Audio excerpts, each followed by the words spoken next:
அரபிக்கடலின் ஆழத்தில் சஸ்திகா கண்டது ஒரு மாபெரும் நெருப்பு நாகத்தை. அந்த நாகத்தின் உடலில் இருந்து வெளிப்பட்ட வெப்பம்தான் கடல் நீரை கண்ணாடியாக மாற்றிக்கொண்டிருந்தது. பாப்பாய், நிறுத்த, ஸ்டோப் என்று சஸ்திகா கத்தினாள். பாப்பாய் ஆச்சரியத்துடன் திரும்பினான். ஏன் பாப்பா, நான் இதை உடைக்காவிட்டால் நம் கப்பல் நொறுங்கிவிடுமே. அது நம்மை தாக்கவில்லை பாப்பாய், அது வலியால் துடிக்கிறது என்றாள் சஸ்திகா. சிந்துபாத் தனது தொலைநோக்கியால் உற்று பார்த்தான். சஸ்திகா சொன்னது சரிதான். அந்த நெருப்பு நாகத்தின் வாலில் ஒரு பெரிய இரும்பு நங்கூரம் சிக்கியிருந்தது. யாரோ ஒரு வேட்டைக்காரன் போட்ட நங்கூரம் அதன் உடலில் ஆழமாக பாய்ந்திருந்தது. வலியால் அந்த நாகம் துடித்தபோதுதான் கடல் நீர் கொதித்து சுழலாக மாறியது. சிந்துபாத் சொன்னான், சஸ்திகா சொல்வது உண்மைதான்.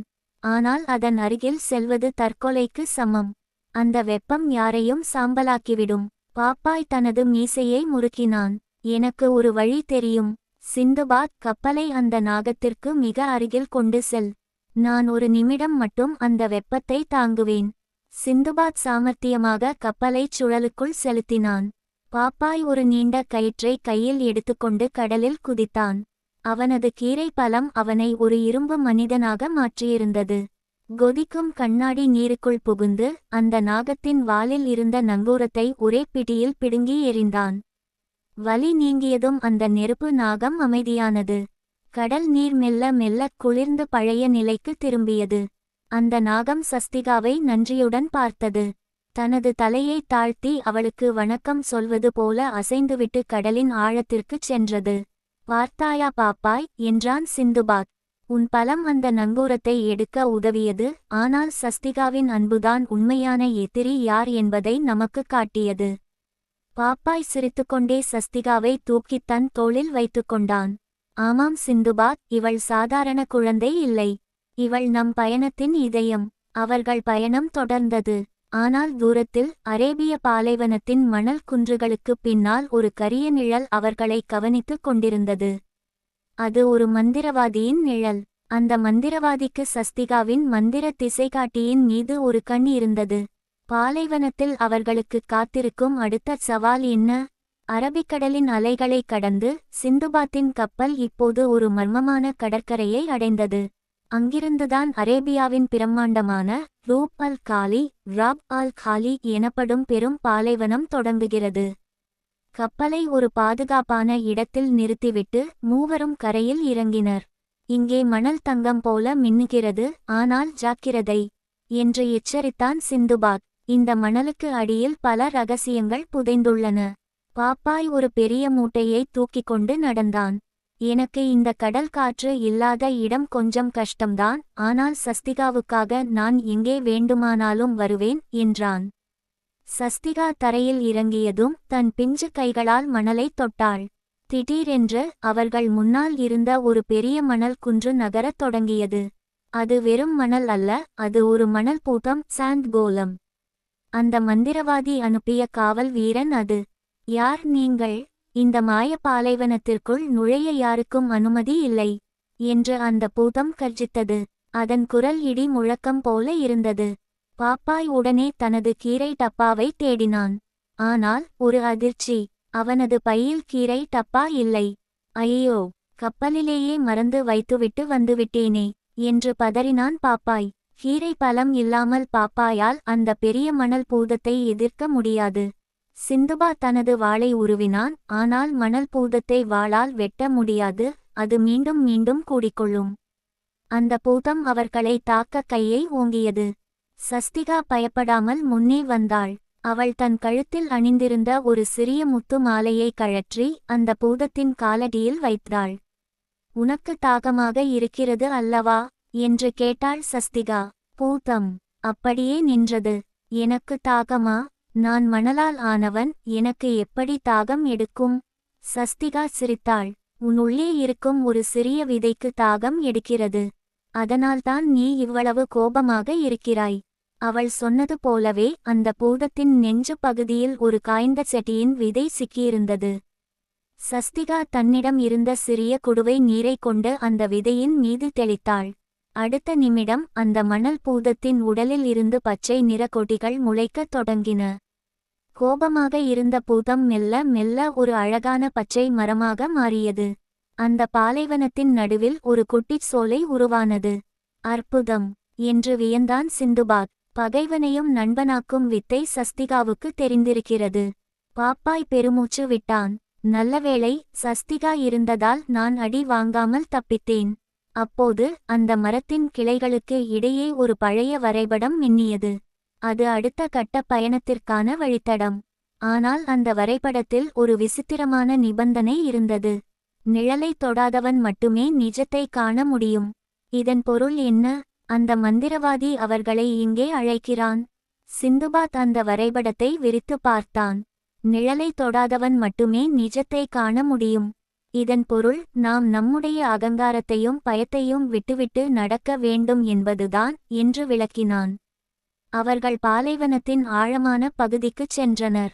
அங்கே சூரியன் நடு உச்சிக்கு வந்தபோது மணலில் அவர்களின் நிழல்கள் நீளமாக விழுந்தன. திடீரென்று அந்த நிழல்கள் தரையிலிருந்து உயிர் பெற்று எழுந்தன. நிழல்களின் போர். பாப்பாயின் நிழல் பாப்பாயைப் போலவே உருவம் கொண்டு அவனை தாக்க வந்தது. சிந்துபாத்தின் நிழல் வாளெடுத்து அவனையே எதிர்த்தது. பாப்பாய், என்னது இது? என் நிழலே என்னை தாக்குதா? கீரை இல்லாமல் இதை கையாள்வது கடினம் என்று கூறி தற்காப்பு நிலையில் நின்றான். சிந்துபாத், பாப்பாய், இவற்றை அடிக்காதே. நாம் எவ்வளவு பலமாக தாக்குகிறோமோ அவ்வளவு பலமாக இவை நம்மை திருப்பி தாக்கும். ஆனால் பாப்பாய் கோபத்தில் ஒரு நிழல் குத்தை விட அது அவனையே திருப்பி தாக்கியது. நிலைமை மோசமானது. சஸ்திகா அமைதியாக நின்றாள். அவள் கவனித்தாள், அந்த நிழல்கள் அனைத்தும் ஒரு கருப்பு நிற புகையிலிருந்து உருவாகின்றன.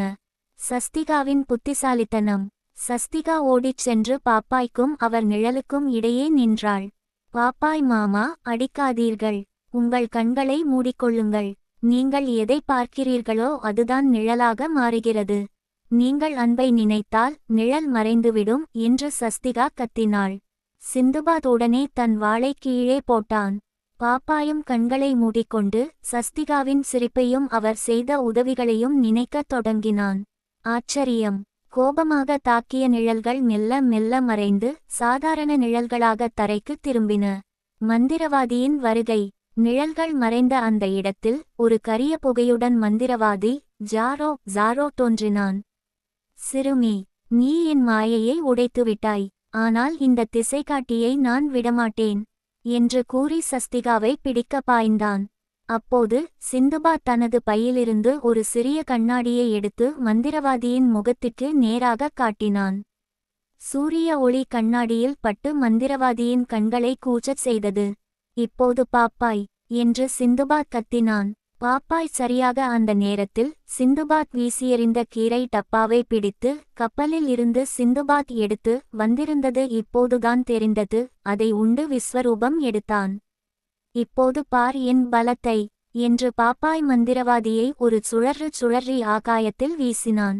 மந்திரவாதி ஒரு மேகத்தைப் போல கலைந்து ஓடினான். சாகசத்தின் முடிவு. அவர்கள் பாலைவனத்தை கடந்து ஒரு அழகான அரண்மனையை அடைந்தனர். அங்கே இருந்த மக்கள் சஸ்திகாவையும் சிந்துபாத்தையும் பாப்பாயையும் கொண்டாடினர். சஸ்திகா தனது திசைகாட்டியை பார்த்தாள். அது இப்போது நேராகச் சிரித்து கொண்டிருக்கும் ஒரு குழந்தையின் திசையை காட்டியது. இந்த நீண்ட பயணத்தின் நீதி, உண்மையான வீரம் என்பது ஆயுதங்களில் இல்லை, பயத்தை வெல்லும் அமைதியிலும் மற்றவர்கள் மீதான அன்பிலும்தான் இருக்கிறது. இரகசிய பள்ளத்தாக்கும் நிலாத்திருடனும். மந்திரவாதி ஜாரோ வீசப்பட்ட பிறகு அந்த அரண்மனை மக்கள் நிம்மதி அடைந்தனர். ஆனால் அன்று இரவு ஒரு விசித்திரமான நிகழ்வு நடந்தது. வானத்தில் முழு நிலவு பிரகாசமாக தெரிந்திருக்க வேண்டும். ஆனால் நிலவின் ஒரு பகுதி மட்டும் கருமையாக மறைக்கப்பட்டிருந்தது. அது கிரகணம் அல்ல, யாரோ நிலவின் ஒளியை திருடிக்கொண்டிருந்தனர். சிந்துபாத், நிலா ஏன் பாதியாக குறைந்துவிட்டது என்று கவலையுடன் கேட்டாள் சஸ்திகா. சிந்துபாத் தனது பழங்கால நூல்களை புரட்டி பார்த்தான். இது நிழல் பள்ளத்தாக்கின் ஷாடோ வாலி வேலை. நிலவின் ஒளி மறைந்தால் உலகில் இருக்கும் எல்லா செடி கொடிகளும் வாடிவிடும். இதைச் செய்வது ஜாரோவின் குருவாக இருக்க வேண்டும் என்றான். பாலைவன கப்பலில் பயணம். அவர்கள் மூவரும் பாலைவனத்தில் ஓடும் மணல் கப்பல் சான்ஸ்கெஃப் ஒன்றில் ஏறினர்.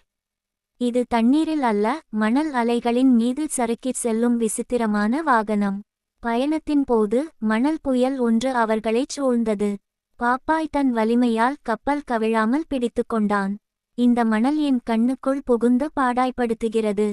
சிந்துபாத், இன்னும் எவ்வளவு தூரம்? திடீரென்று சஸ்திகாவின் திசை காட்டி ஒரு பெரிய மலைக்குகைக்கு நேராக நின்றது. அந்த குகை ஒரு ராட்சத சிங்கத்தின் வாய் போல திறந்திருந்தது. அதன் உள்ளே இருந்து ஒரு விசித்திரமான இசை கேட்டது. இசையும் அமைதியும். குகைக்குள் நுழைந்ததும் அவர்கள் ஒரு பெரிய நிலாக்கல் மூன்ஸ்டோன் மேடையை கண்டனர். அங்கே ஒரு சிறிய உருவம் நிலவின் ஒளியை ஒரு பாட்டிலில் அடைத்து கொண்டிருந்தது. அது ஒரு குட்டி பூதம். பாப்பாய் முன்னே சென்று, ஏய், நிலாவை கொடுத்துவிடு, இல்லையென்றால் என் குத்துக்களைச் சுவைக்க வேண்டியிருக்கும் என்று மிரட்டினான். ஆனால் அந்த பூதம் பயப்படவில்லை. அது அழத் தொடங்கியது. எனக்கு வெளிச்சம் பிடிக்காது என்பதால் நிலாவை திருடவில்லை. என் தாய்க்கு உடல்நிலை சரியில்லை, அவளுக்கு இந்த நிலா ஒளியை தடவினால் குணமாகும் என்று யாரோ சொன்னார்கள் என்றது. சஸ்திகா மெதுவாக பூதத்தின் அருகில் சென்றாள். அதன் கைகளை பிடித்து, யார் சொன்னது என்று கேட்டாள். மந்திரவாதி ஜாரோதான் சொன்னான் என்றது பூதம். அப்போதுதான் சிந்துபாத் உணர்ந்தான், இது ஜாரோவின் தந்திரம். நிலா ஒளியை வைத்து ஜாரோ தனது இழந்த சக்தியை மீட்க பார்க்கிறான். சஸ்திகாவின் தீர்வு.